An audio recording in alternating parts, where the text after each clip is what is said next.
Good afternoon, everyone. Hope you're enjoying yourselves. I brought some sunny South African weather with me along today, so hope you're enjoying it, and thanks for having me here.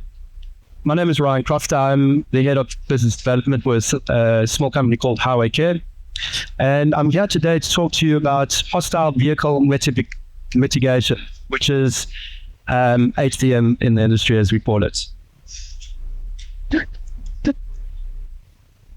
We sit on a few vehicle incursion working groups, and just to get you up to speed, last month in May, there were 158 vehicle incursions on the national network. It's actually quite good compared to some of the months that I have seen. It's been in the region of 300 in many cases, of varying degrees of severity, which I'll go into a little bit later on. The problem with hostile vehicle mitigation is it's very different to temporary traffic management. And I get this question quite often. People often confuse the two. And if you're not familiar with it, hostile vehicle mitigation is there to make sure that there are physical devices in place to help alert not only the operatives on the roads, but also to protect them as a last resort. And that's where we come in as Highway Care. We actually sell and distribute products that actually stop vehicles physically in that environment.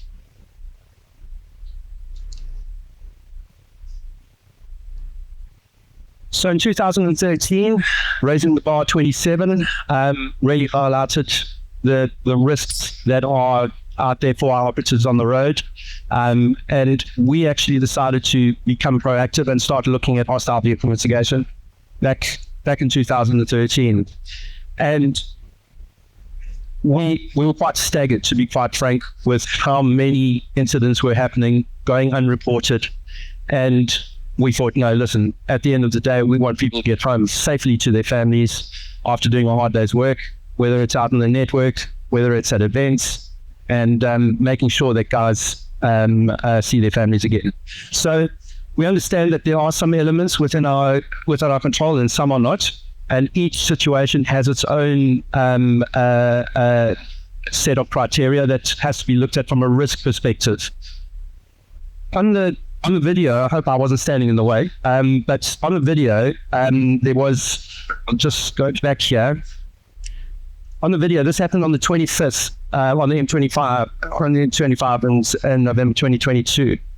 And if you look closely, there's a vehicle in pursuit by police. And this vehicle went straight through an airlock on the system, on the M25. And it was literally seconds that it got through and then was into the area where the workmen were. Very, very close. The electronic detection had been alerted, and there are three gentlemen, I hope you can see them here, three gents that were within centimeters of being hit by a car going at 100 miles an hour. Okay. So lucky. There have been incidences where it hasn't been as lucky. And this is where we are trying to make a difference. Just a couple more videos, or another video here. Onto the slip road, about 80 miles an hour, going through, also missing the guys very close. And then another one at a low speed, about 50 miles an hour, through a boom and carried on down the road. Luckily, in all cases, there were electronic tags on each of the operatives so that they were warned downstream and they could actually avoid being hurt. However, that's not always the case. And at the end of the day, if you've got a very determined driver who's impaired or has got other intent, you need something physical to stop that vehicle. To some of the results, what happens when you are impaired, driving into vehicles, occupants losing their lives, operatives losing their lives, it has to stop. So one of the methods that we're doing that has been used traditionally is by taking an IPV or an impact detection vehicle and just putting it diagonally across a road to try and help stop vehicles going through. All good and well, unless you hit that vehicle diagonally from the back. But it's not the way that things should be done. You hit that vehicle from the side, you may as well be hitting a brick wall, to be quite frank. So we had a look at these systems. We obviously realized they were ineffective, and we came up with a strategy for hostile vehicle mitigation. So just as a quick intro to it, HVM is a vehicle barrier developed to protect crowded places, whether it be events or within the TM facility or the traffic management facilities, where it can be used as a means of last defense.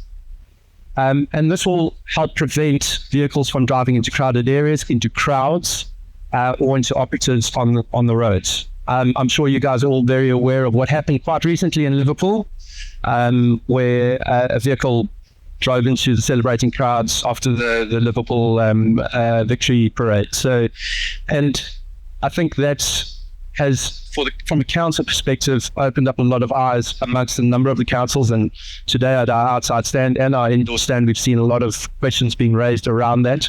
And that's exactly what we want to see, that awareness and bringing it into the planning going forward for events within councils or private events being held within council areas.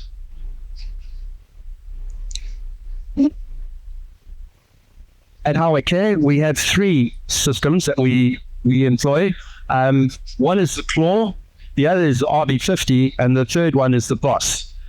They are each available for different risk categories.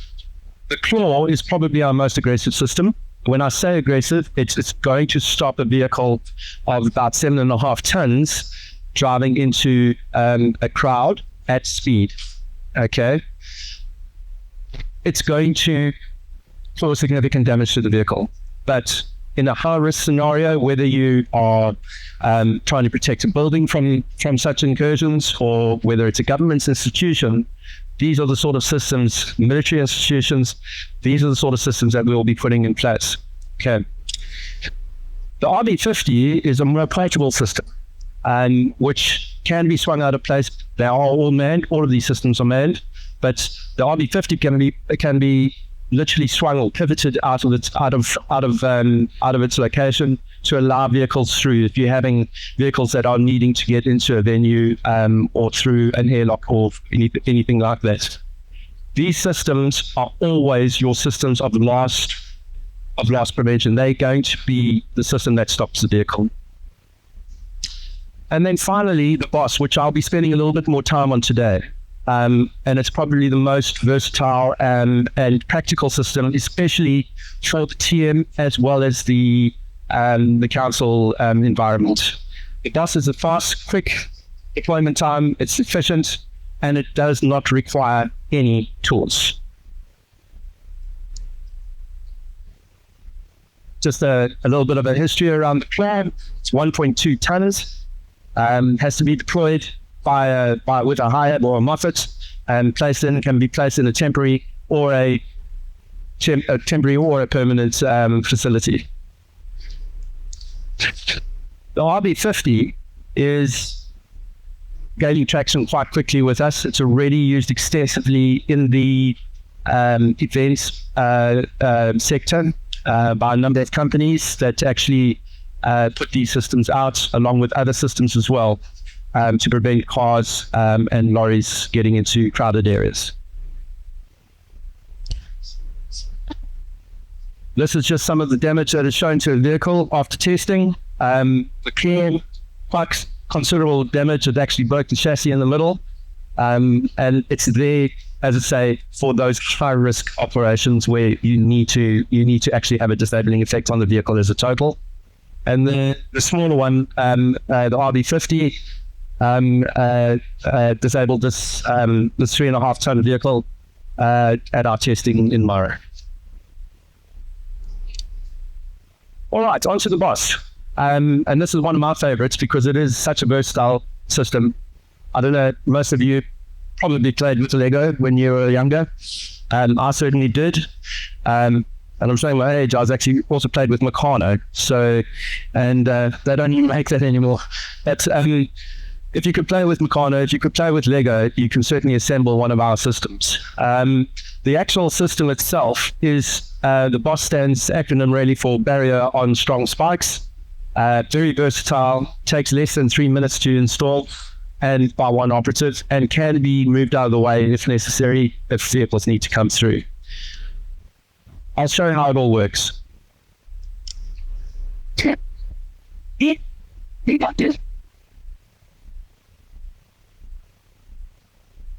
Okay, so what you've seen there is a 7.5 ton vehicle at 30 miles an hour hitting the BOSS system. Those spikes deploy and actually have barbs on each of the spikes, which actually grab onto the tires and envelop the tire totally as the vehicle goes through it, and stops the drive coming from those tires. It stopped that vehicle in 15 meters. 7.5 tons with the foot on the accelerator. Wraps around, obviously, we're not going to be able to give you your money back after the system's gone through that, but it's a one-off system. So if that happens, you will get a totally destroyed system, but it's better than hitting bodies at the end of the run. Very little damage to the surface of the road, just superficial scratches really. There are these small little sparks that help with the initial impact point, but it actually stops the vehicle in a controlled fashion and does very little damage to the vehicle, other than a bit of tire damage, obviously, which will need to be replaced, and maybe a bit of fender damage. The whole system gets pulled over into the tire train and into the drivetrain. The system itself has been through quite a bit of testing.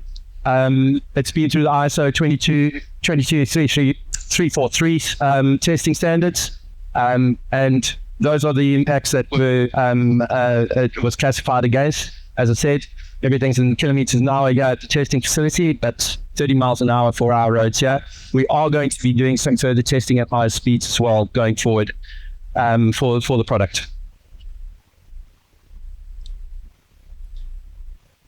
A lot of the concerns are around who takes responsibility for what. So we try to employ a system that is actually going to have the least amount of concern for the installer at the end of the day. You wanting to make sure that whoever is in that vehicle, whether it be purposely driven into a crowd or by accident, and this happens quite often, more than you'll realize, where people just decide to try and take shortcuts through a work zone or whatever the case is. Their intent is not to hurt people, but there are lives at risk by doing so. So we've had this tested. It had to be, as far as the acceleration severity index, had to be between 1 and 1.4. We came in at 1.1 as far as deceleration is, and how that affects not only the human body, but particularly the human head as a vehicle decelerates. So way within the standards, and it brings everything to a controlled stop. You don't have vehicles going off in funny directions. It actually brings it to a stop in a straight line. Just a quick video on how this is assembled.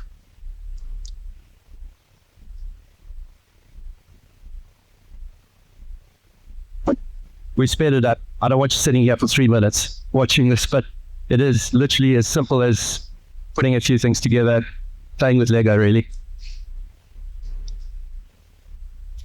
The system that you see installed here is pedestrian permeable. So if you have got an event where you need a lot of people walking through, it is safe enough to do so. All those aluminium covers, the blue and yellow covers that you see on there, they are impact protected. So if somebody stumbles out of the football game and they had a few too many, they can fall onto this and actually not hurt themselves. The spikes underneath are also very blunt, and that it takes the force of the vehicle or the weight of the vehicle to be able to penetrate the tire. All done, as simple as that.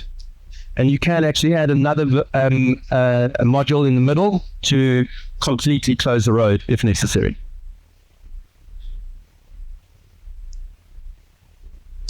yeah, it's just a few of the ideas and TM ideas that we've come through with as far as where the system can be deployed, full closures, partial speed limited partial closures, fast lane protection, airlocks, like I've mentioned previously. Any one of our systems, and any HVM system that's registered with the NPSA, as ours are, need to have advanced warning signs before them. Okay, so just from a legal requirement, but you also make sure that you are covering your sites as well. So all of the TM companies that make use of the events companies that make use of these often have these in place.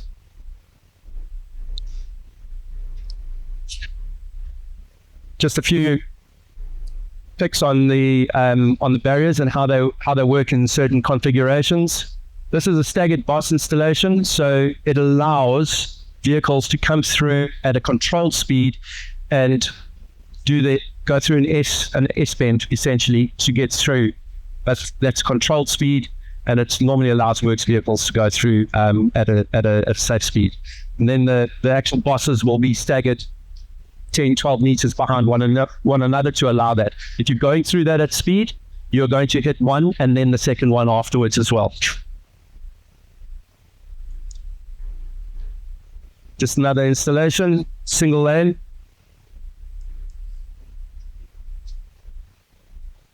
And then a full closure as well with steel barriers around it as well. Just a typical TM example of where it could be used.